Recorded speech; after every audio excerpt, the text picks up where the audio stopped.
From the HockeyFan.com studios, this is the Dump and Chase podcast. Stream the show on Western Reserve Radio, YouTube, or wherever you listen to your favorite podcasts. With your hosts, Sam Olmstead and Justin Irwin. The show starts now. Daddy, what are you doing? I don't know. Sam paid me $5 to read this. Show starts now.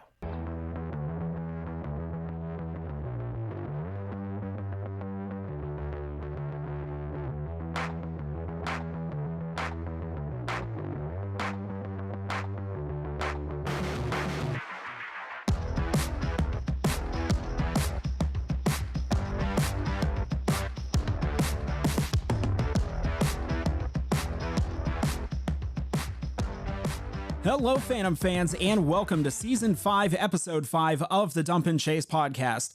The Phantoms broke a bad losing streak and walked away from the weekend with 4 out of 4 points. Here to break that down is myself and my redoubtable co-host, Justin. Justin, fall's here, look outside, it's obvious. Have the leaves on the 80-foot tree laying in your yard turned yet? Yeah, they actually died quite a while ago. Is that thing still laying there? Yeah, still looking for somebody who has the means to cut this thing up. Tree services are really expensive. Yes, they are. So in this episode, we'll look back at the weekend with the U18s and Muskegon and look ahead to a packed weekend with the visiting Dubuque Fighting Saints. And there might be a special guest that pops by later on in the show. But first, we want to give a big thanks to our official sponsor of the show. That is, of course, Advanced Podiatry. So check out advancedpodiatry.com for office locations and appointment information, including same-day appointments, as well as everything you need to know about services offered and treatments provided. Again, check out advancedpodiatry.com. As far as the Phantoms, one bit of roster news, but I think we'll start this out talking about some Phantoms alumni. We didn't have the show last weekend. That's a whole nother can of worms we won't get into. But the weekend before that, former Phantom Winter Wallace picked up his first NCAA goal with Cornell. And then right after that, Trey Taylor picks up his first college goal for Clarkson University. And this most recent weekend picked up another one here a couple days ago. And our special guest who... again, we'll be coming on the show a little bit later, just popped in to inform us that also the Phantoms team captain from last season, Jaden Grant, down with Bowling Green, picked up his first college goal. Good couple of weekends for the Phantoms, or former Phantoms, I guess I should say. No surprises here, really. These are guys that's early in their career, but we expect to see this. But congratulations, guys. So as far as the current Phantoms roster, Rostislav Elias, the Phantoms, I guess the third wheel in that goalie rotation, didn't see any game time with the Phantoms so far this season. He was traded to Madison. For what? Who knows? We will probably never know. A couple tanks of propane for the Zambonis. I have no idea. Tape. You can never have enough stick tape. Nope. Unless you're painting your sticks. Apparently that's kind of a thing in Lincoln. The guys just painting their sticks. And judging by the looks of everybody in this room, you felt the same way I did when I first heard that. And I'm going to pretend I didn't. Yeah, there you go. All right, so with that, we're going to take our first break. When we come back, we'll dive into this past weekend as the Phantoms took a successful tour of Michigan. You're listening to the Dump and Chase podcast on Western Reserve Radio.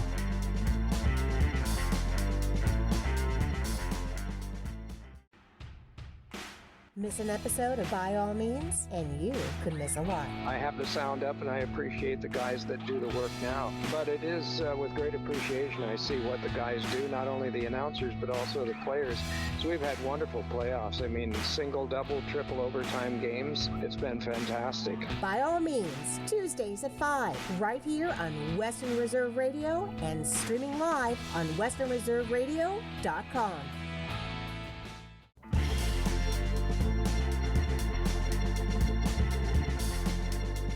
And welcome back to the Dump and Chase podcast brought to you by Advanced Podiatry. So this past weekend, the Phantoms had a trip up to Michigan, playing their third straight game against the U18s, as well as traveling out to Muskegon for a game with the Lumberjacks.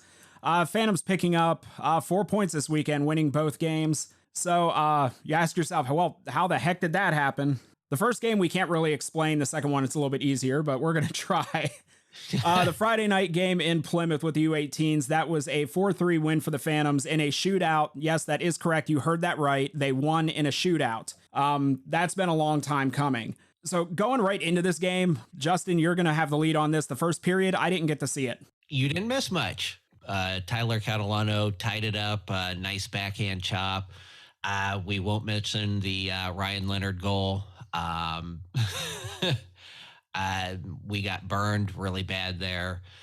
Yeah, all I got to see for as far as that was the goal highlights from the first period. Yeah, the Tyler Catalano goal, just the puck bouncing around the crease in front of the goaltender, nobody really getting a handle on it. Catalano just kind of skated by, threw a nice little backhand into the back of the net, tying the game at 1, and that's how they go to the second period. Just and it was kind of a theme of this game, but it's just the weird thing about hockey. It kind of worked out at the end. Youngstown kind of playing back, respecting the speed of Team USA. Didn't seem to help much at certain points, especially USA taking a 2-1 lead that came from a 3-on-1 rush. Yeah, Fowler really kind of got left out to dry on that one.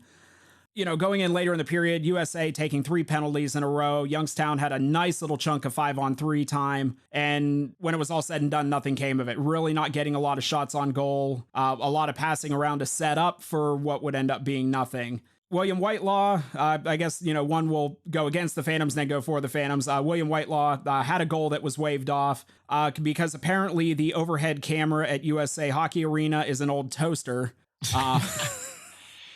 I still think you had enough there that you could have said that was a goal. I mean, it was across the line. He kicked it out. I mean, at the same time, purple and orange tinted glasses. I would like to think it was over the line, but that overhead camera was so awful. I guess you cannot call that conclusive. No.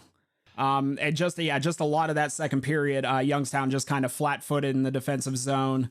Yeah, so going into the third period, again, maybe purple and orange tinted glasses. Will Smith trips himself on a breakaway. At least that's what I saw. Tried to go between the legs and tripped over his own stick. Might have been of a little bit of a hook in there, who's to say, but he got a penalty shot out of that. Thankfully, Fowler kicked that away.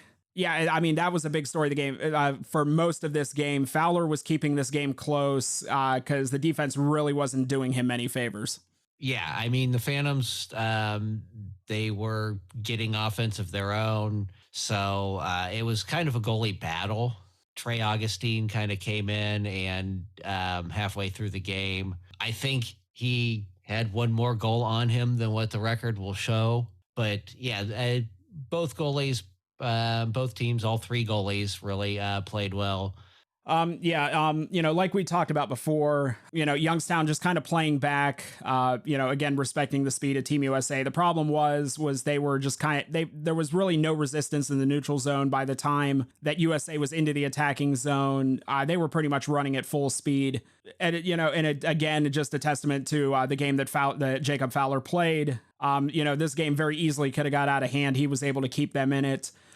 Getting down towards the end of the third period, William Whitelaw with a very pretty little goal, bringing the puck down the right-hand side, able to get around his man, and then just kind of dancing across the crease, putting the puck into a wide-open net, getting Youngstown to within 1 goal at 3-2.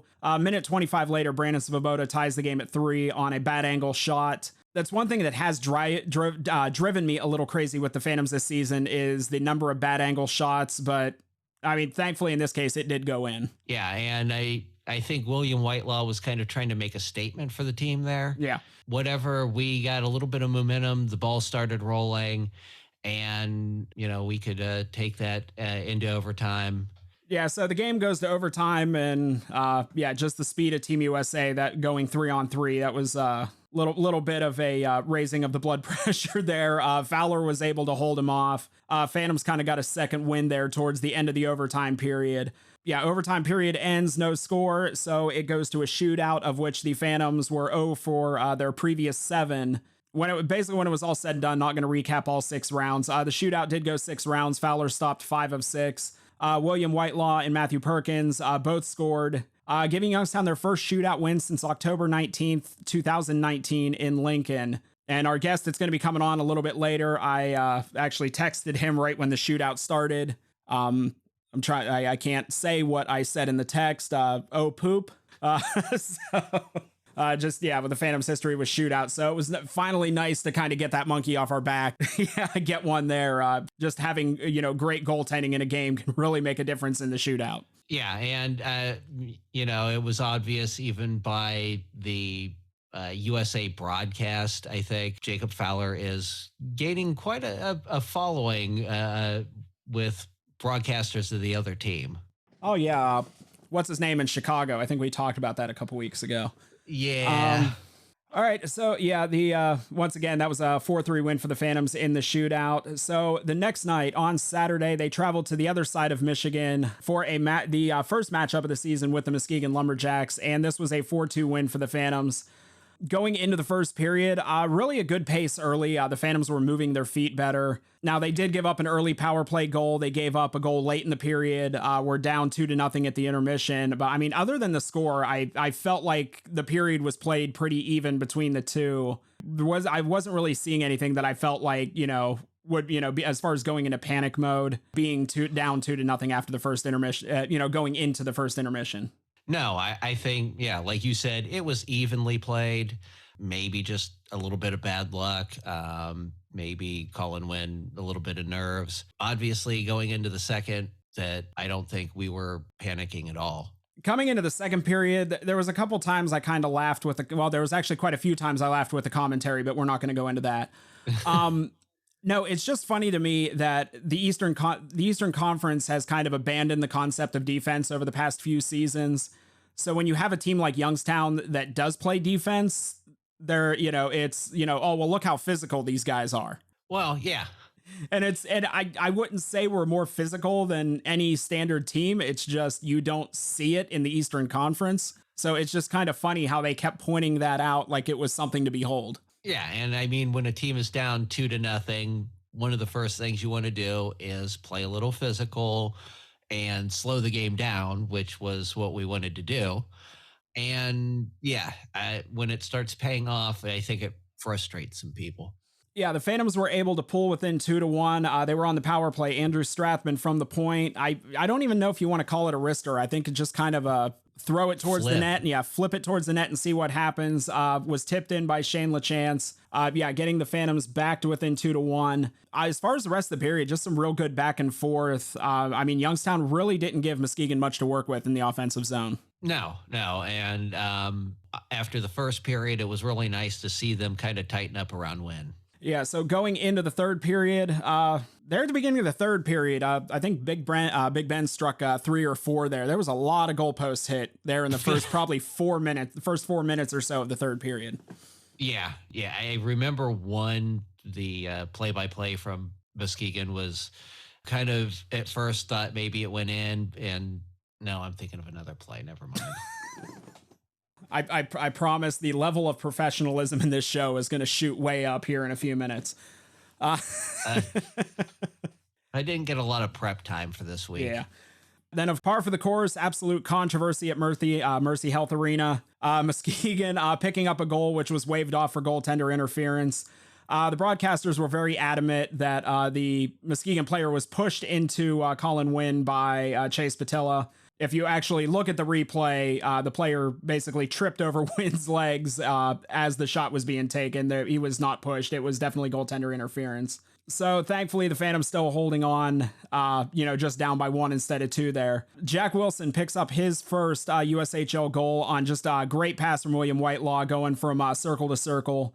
Hits the top corner glove side on a backhand. And when you look at the replay, there was not much room in that top corner for that puck to go in, and he found it. No, and as you said, a great pass from William Whitelaw, who, is more respected as a shooter, so... I really kind of felt for their goalie on that. No, I didn't. Yeah, so Phantoms tie the game at 2. Then you have Tyler Catalano with just an absolute great steal behind the Jacks net. Was able to wrap it around, get it to Hunter Bischoff for a 3-2 lead for the Phantoms. And then with about a minute left in the game, James Fisher picks up the empty net goal to put the game away. I kind of would have liked to see Nick Williams get this goal. I think it'd be kind of poetic to see a Williams get an empty net goal in a Youngstown Muskegon game. But they only called him Jack once. Yeah. But yeah, so James Fisher gets the empty net goal. Phantoms go up 4-2, and that's how the game ends. 4-point weekend. Phantoms have desperately needed that. Definitely digs them out of the cellar a little bit in the Eastern Conference going into this weekend. Yeah. No. Anyway, yeah, we hope at least we have built some momentum here. You know, it's only our second weekend at the Covelli, so not a lot of familiarity there, I guess, for some of these guys. But hey, you know what? Hey, let's just be happy Dubuque's actually coming to the Covelli Center, because that has not happened in a while. Because Disney is not. No. Yet. Disney money is different than hockey money. Disney money is real money. Yeah. All right, so with that, we're going to take another break. When we come back, we will be joined by the voice of the Youngstown Phantoms, Matt LIPCSAK, who will help us break down the weekend in this week's edition of 4 Points. Stick around right here on the Dump and Chase podcast on Western Reserve Radio.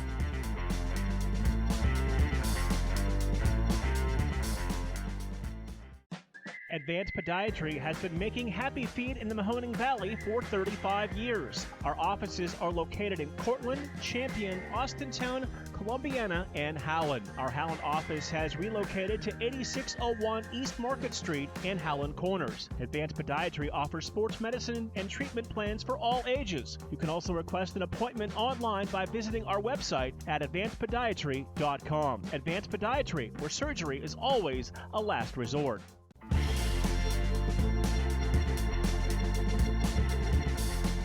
And we're back here on the Dump and Chase podcast, brought to you by Advanced Podiatry. So for listeners new and old, 4 Points is where we break down the previous weekend into 4 categories: what we liked, what we didn't like, favorite moment, and the Dump and Chase podcast 3 stars of the week. Now, usually it's just the two of us. We're going to expand it out this week. We are going to 3. We have, of course, are joined by friend of the show and the voice of your Youngstown Phantoms, Matt LIPCSAK. Matt, it's been a moment. Welcome back. Sam, Justin, great to be back on the show. I think the last time I was on was, I think, right after my daughter Alexis was born. So it has been quite a while.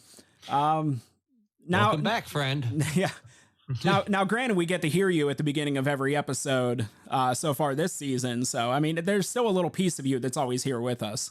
And, of course, the special guest appearance from my son, Jonathan, as well. Completely unintentional, but worked out beautifully. But like we've been saying, a happy accident that played very well into what we have going on here. Yes, it did. All right, so we're going to jump right in here with what we liked. Starting out, the third period play of the Phantoms. The first 2 periods haven't been as kind to the Phantoms this season. From beginning of the season to now, if you look at goal differentials, the first period this season, the Phantoms are a -5 goal differential. The second period, they're a -3. But the third period, they're a +6. I would kind of like to see those numbers get a little bit better. It just seems more, when we talked about this in the last episode, it just seems like more and more the Phantoms are kind of digging these holes early that they have to dig out of. But again, for both games this weekend, the third period was huge for the Phantoms. I would just like to see maybe that intensity earlier in the game than just that third period. Yeah, obviously some very rocky starts, but good third periods. I guess that leads into what I like this weekend. We managed to go 2 games, battle back 2 goals down on the road. You don't like to see a team go 2 goals down. Battling back, especially since we had 1 weekend at the Covelli Center and it wasn't exactly good. I like to see the guys getting this momentum going and, probably feeling a lot better on the bus ride home. Yeah. So, Matt, what did you like from this last weekend? I guess before we get to what I like, I want to build off both of your points. Sam, you mentioned slow starts and, nice finishes. Phantoms only have 4 first period goals through the first 10 games. Yeah. So obviously want to try to get off to better starts. And then to what Justin said, yeah, a pair of 2-goal advantages, both of which were overcome, especially when USA scored that third goal on Friday night to put us down 3-1. I was about ready to turn the game off. Like, you know what? I'm going to leave it on. We'll see what happens. And sure enough, back we came.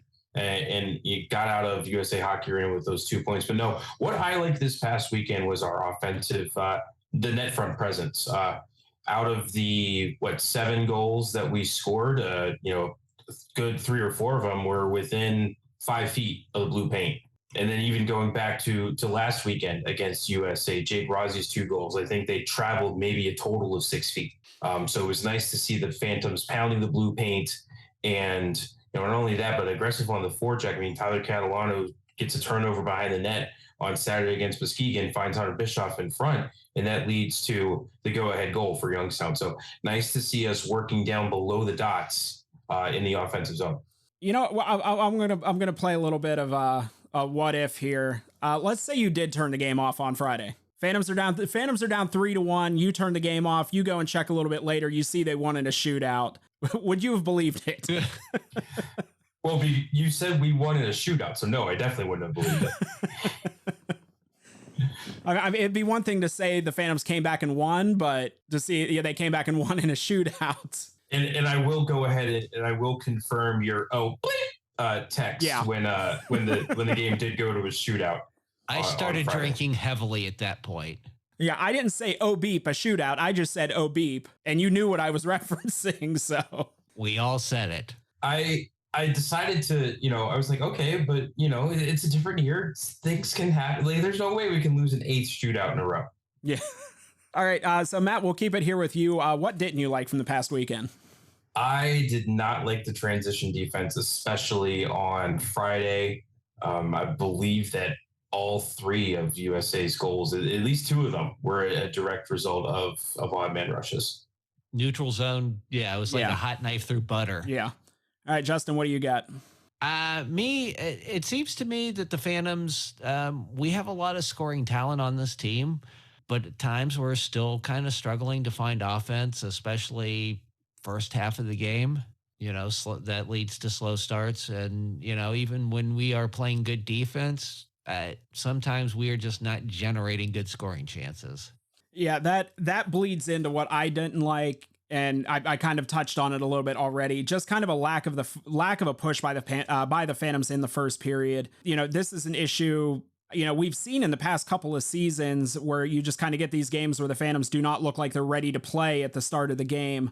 Was really hoping to see a turnaround with that this year. I don't know if maybe that's just part of the growing process. This is a young team. There's a new coach. But I mean, here at some point, we're already, coming close into like being a fifth of the way through the season. I mean, at some point here, I would like to see, just more than anything, just kind of energy out of the team, coming out at the start of the game throughout the first period. It just every game, it feels like it just kind of takes them a little while, to get warmed up and get going. We talked about it, the Phantoms have 4 first period goals through the first 10 games. And part of it I'm sure is, okay, you want the process to be there, and, through the process, results will end up putting pucks in the back of the net. And by the same token, they've given up 9 first period goals. But a couple of those have been, multi-goal periods. For instance, they allowed 2 against Muskegon on Saturday night. So it's not like we're being down multiple goals. So it seems like maybe they're being ready to play on the defensive side. But,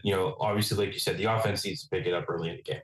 All right, so for my favorite moment, of course, I'm picking the low-hanging fruit here. Yeah, I'm going with the shootout win. First in 3 years, over their last 7. Just kind of having that sense of doom of here we go again, and then actually pulling out the win. I mean, it was 2 very, opposite ends of that spectrum as far as how I felt at the beginning of the shootout versus how I felt at the end of it. So, for my favorite moment, definitely going with the shootout win.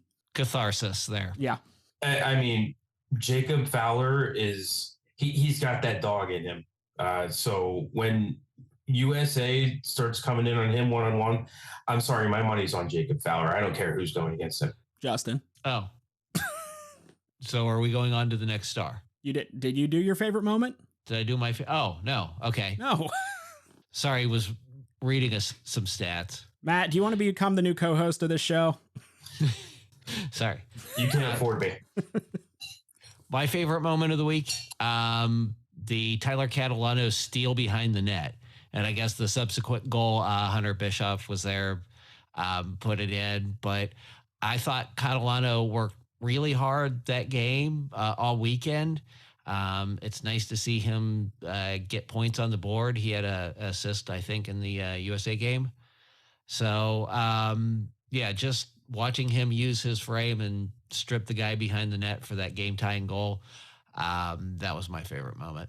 All right, so Matt, what about your favorite moment of the weekend? My favorite moment of the weekend was William Whitelaw's breakaway goal on Friday night. He absolutely burnt that U18 defender. I don't know the name. I know it was number 10, and I don't care to look it up. And then Augustine goes for the poke check, and Willie drags it around him and roofs it backhand. Will, both of those men had families. Yeah. And you embarrassed them.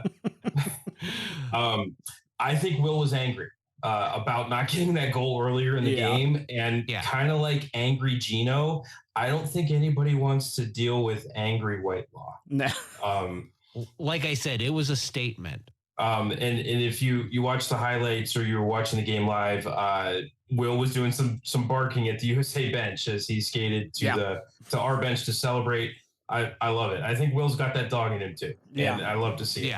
Yeah, between Fowler, Will, and Strathman, just kind of that three-headed monster. All right, so now it is time for the Dump and Chase podcast 3 stars of the week, and we'll be kicking off with the third star, which actually is 2 people, so 4 stars of the week, however you want to look at this. That will be going to the combination of Jacob Fowler and Matthew Perkins. Again, Fowler stopping 5 of 6 in the shootout, and Perkins getting the game-winning goal in the shootout. Again, for reasons I've already talked about a couple times already, so I'm not going to go into it anymore. So jumping ahead to the second star of the week, Justin, you got that one. Hunter Bischoff, game-tying goal there Friday. Game winning. Start again. Saturday, yeah. Game-winning goal Saturday.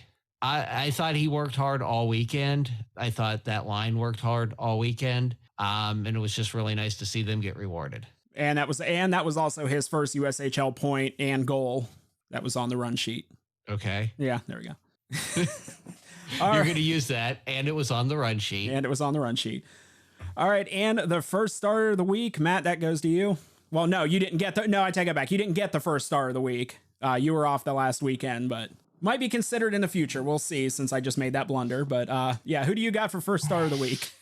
It would be great to be the first star of the weekend and have my efforts recognized. But no, the first star of the weekend goes to number 15, Tyler Catalano. 1 goal, 1 assist on the weekend.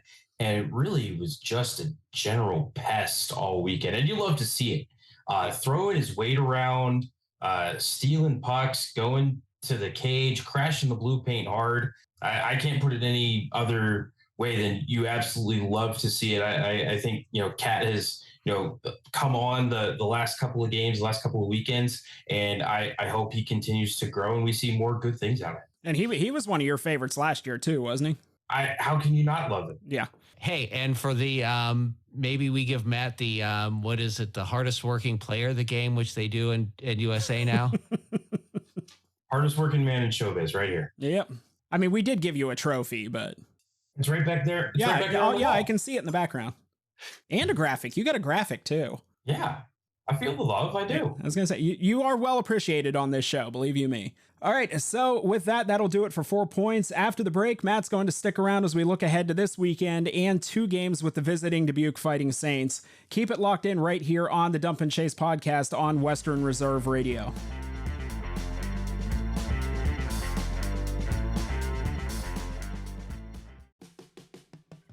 Join Stars photographer BA and Off-Ice official Gene Cotter for Thunderstruck, the unofficial Lincoln Stars podcast, where we talk with your favorite Lincoln Stars players, coaches, and alumni. It was a great night, yeah. Beat them in their own rink just before the buzzer was something special for sure. I don't want to call it a surprise because I knew that there was a great, rich history for hockey here in Lincoln, but I was really happy to see the fans come back in droves and be such a great supporter for us. I think he's copying some NHLer he's looking up to, but I don't know. I think it's dusty. I think a lot of guys think it's sick, though. To let them in penalty minutes back before they handed out those little 10-minute wussy misconducts on everything. Thunderstruck the podcast, all season long, right here on the Anchor app or wherever you find your favorite podcast.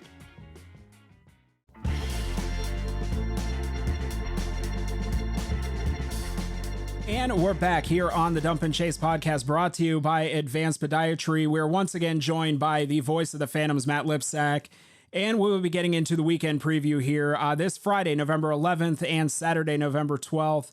The Dubuque Fighting Saints will be coming to town.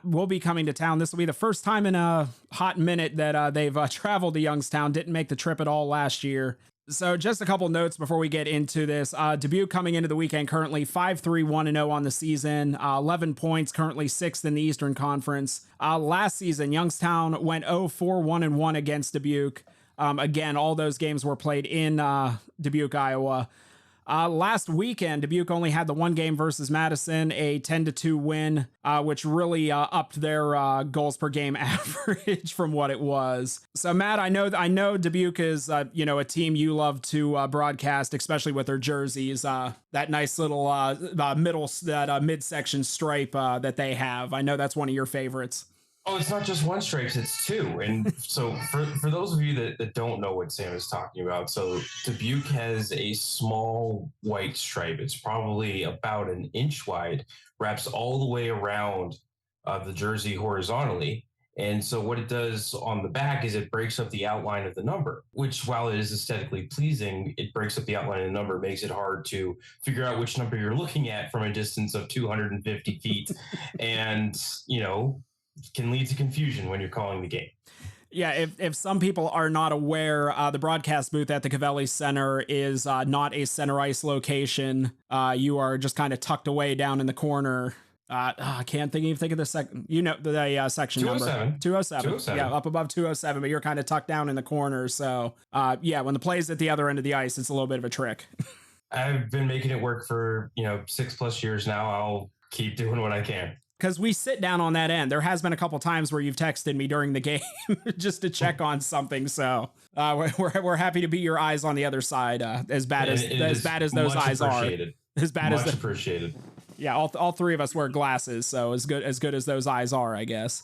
Yeah. So I mean, just from your vantage point, of course, Dubuque and Madison both were just kind of the teams that Youngstown couldn't solve last season. What could new coach, new roster? I mean, what could Youngstown hope for, against, this year's Dubuque team? Well, I think right off the bat, and I haven't looked at Dubuque's penalty killing numbers, but the Youngstown power play is 2 for their last 24 in their last 5 games, including the power play goal Shannon Chance got on Saturday. So that's clicking about 8% the last 5 games. So hopefully the power play can help point us in the right direction. Actually, I think interestingly enough, in the 2 games this season where there have been 0 special teams goals, fans have won both of those games. So it's nice to see the fans, can play well at 5-on-5, but also we need the special teams to help carry their weight a little bit as well. Yeah, we especially had some 5-on-3 over the weekend that we did nothing on. Okay, wow, this must be what you feel like when you have these numbers available. Dubuque on the season, first in the Eastern Conference on the penalty kill, 87.9%. In 9 games, they have only allowed 4 power play goals on 33 times shorthanded. So it looks like the FAM specialty teams are going to have their work cut out for them as far as the man advantage goes for Youngstown. Yeah, the 5-on-5 may have to carry the team this weekend. Just looking at it here. It appears they lead the entire league in shorthanded goals allowed as far as the least, but 87.9% on the penalty kill. Youngstown right now 7th in the Eastern Conference on the power play, 17.4%. Only 8 power play goals so far this season in 10 games. Was there a game where we had, and that includes 2 goals on the power play. In fact, the only 2 goals we scored in that game at the Fall Class against the Des Moines Buccaneers. Yep. I guess before we get off the subject of Dubuque, we talked about the toaster camera in USA. At least USA has instant replay. I mean, part of me wants to be like, man, Justin, it was 2013, let it go. But at the same time, man, that puck was in the net. All right. Sam Annis is a hero. You won't get any argument from me. All right. So as far as this weekend, as far as the Phantoms, you've been watching these games. It's still early in the season. Is there somebody you would have in mind, somebody you would like to see step up? Maybe just somebody that's just kind of on the cusp, just hasn't got there yet? Matt Perkins has 4 games without a point, and he's still showing up, he's still making plays, but nice to see him get rewarded for all of his efforts, because I know he is out there working his butt off. I mean, really, that's kind of the only one that stuck out to me as I was reviewing the stat sheet. Right now, both of our goalies had a great weekend, and hopefully we can just continue that solid goaltending play from last weekend and carry it back to the Cavelli Center. All right. So before we get out of that, I'll ask you one more question here. Somebody was another one of your favorites last year, Shane LaChance. How are you seeing him as the team captain this year? I'm loving everything that Chancer is doing on the ice and off the ice. I think he's been a great leader for the club in the locker room, and I think he's also leading the way with his play on the ice. I love how he'll try to work over the officials too. He is always right there at the edge of the officials' crease, waiting to plead the case for the boys. So keep it up, Chancellor. Loving what you're doing. All right. Actually, it turns out we have a couple more minutes here. So not so much a weekend preview. Actually, it'll be another recap. Matt, you got to take a little road trip recently. How did that go? I did. I went out to State College this past weekend to see the #1 Michigan Wolverines take on the #13 Penn State Nittany Lions. Michigan got away with a 4-3 overtime victory. Penn State slept through the first period. Michigan got 2 goals in that frame, and then got another one early in the third and made it 3-0. And I'm thinking to myself, man, this is, it's not great. And actually, now I'm trying to think when that third goal was scored. No, it was 3-0 going into the third. And so my phone died, and I wanted to be able to text some of our alumni who were playing at the game. So I went out to find the phone charging station. So I was stuck in the concourse for the first 3 quarters of the third period while my phone charged. And there was a TV about 100 feet away, and then about 50 feet up in the air that was up in one of the suites that I could see from the concourse level. So I was standing there watching the game, and then Penn State scores a goal with about 8 minutes left. Okay, Penn State got on the board, not going to get a shutout. That's great. And then like a minute and a half later, they scored again. And I'm like, okay, well, my phone's on now, so I need to get back to my seat. And by the time I got to the top of the steps of my section, Penn State, I got to see Penn State tie the game with about, I think, 5 minutes left. So, Penn State played 8 minutes of a 60-minute hockey game and managed to get out of there with a point. But then 24 seconds into overtime, Adam Fantilli happened. I am so sick of Adam Fantilli and Mackie Samoskevich. So sick of them. The past 3-4 years, I've been talking a lot about them, obviously, and I got to see that they're good hockey players. What can I say?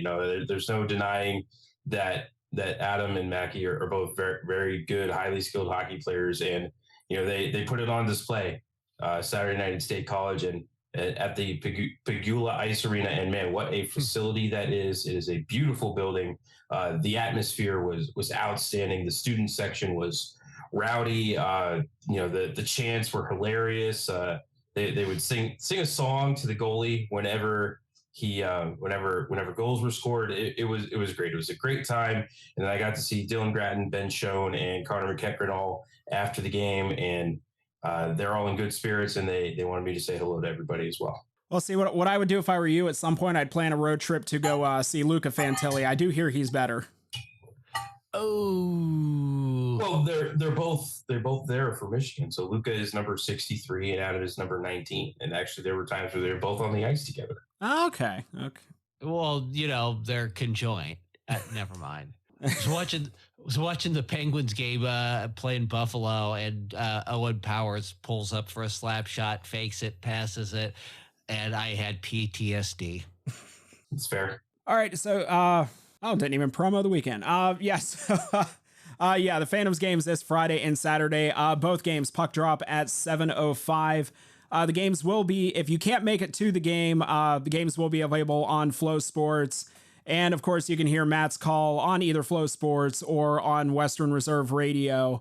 So Matt, if somebody would like to buy tickets for the games this coming weekend, how can they go about that? You can call the Phantoms box office at 330-747-PUCK. That is 330-747-7825. Tell either Sam or Anna, whoever answers the phone, tell them I sent you. I'm sure they'll charge you double. Otherwise, you can visit the Phantoms website at youngstownphantoms.com. All right, and with that, we're going to take one more break. When we come back, we'll wrap up this episode and we'll preview next week's show. You are listening to the Dump and Chase podcast on Western Reserve Radio.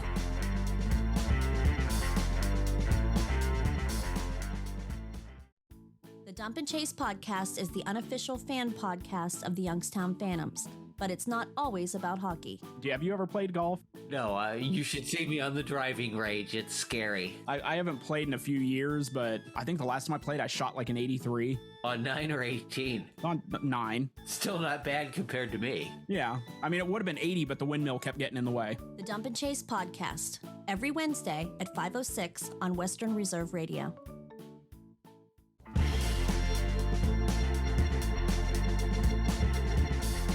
And we're back, and that'll do it for this show. A big thanks to our wonderful sponsors, Advanced Podiatry. Be sure to check out advancedpodiatry.com for more information.